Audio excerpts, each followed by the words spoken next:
Hi అండి.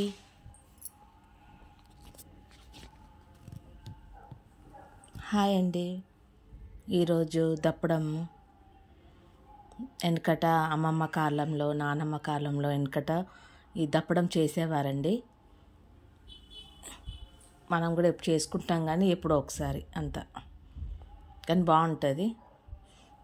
చింతపండు చారు మంచిగా పిసుకొని దాంట్లో ఇంత పసుపు, కారం, ఉప్పు అన్నీ వేసుకోవాలి. ఇక అందులోనే చిటికెడు మసాలా, గరం మసాలా, అల్లం ఎల్లిగడ్డ పేస్ట్, ఇక ఉల్లిపాయలు వేసుకోవాలి. ఉల్లిపాయలు కూడా మంచిగా సన్నగా తరుముకోవద్దండి, కొద్దిగా లావునే ఉండాలి. ఇట్లా వేసేసుకోవాలి. 4 ముక్కలా ఉండాలి ఉల్లిపాయలు. కరివేపాకు,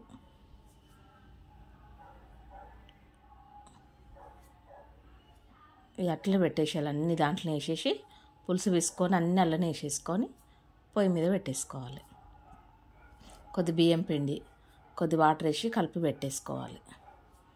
మసిలేటప్పుడు వేసుకోవాలి. అది మరిగేటప్పుడు కొద్దిగా జీలకర్ర మెంతుల పొడి, జీలకర్ర మెంతుల పొడితోటే దప్పడం అండి. టేస్ట్ కూడా దప్పడం అయ్యేదే జీలకర్ర మెంతుల పొడి.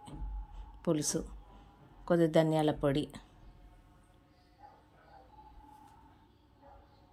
కొత్తిమీర. ఫస్ట్ కొబ్బరి పొడి వేసానండి, మీరు చెప్పలేదు. కొబ్బరి పొడి వేసాను, ధనియాల పొడి, కొద్ది బియ్యం పిండి, మసాలా కొబ్బరి పొడి వేయాలండి. మరుగుతుంటే బియ్యం పిండి కలిపింది వేసుకోవాలి. కొద్దిగా బెల్లం.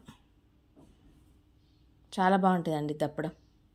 జీలకర్ర, ఆవాలు, ఎల్లిపాయలు ఎక్కువ వేసుకోవాలి, ఎండుమిర్చి, కరివేపాకు. అయిపోయిందండి దప్పడం. వెనకట బాగా చేసుకోవాలి వీళ్ళు. మా అత్తమ్మ కూడా బాగా చేసేది దప్పడం. చాలా బాగుంటుందండి.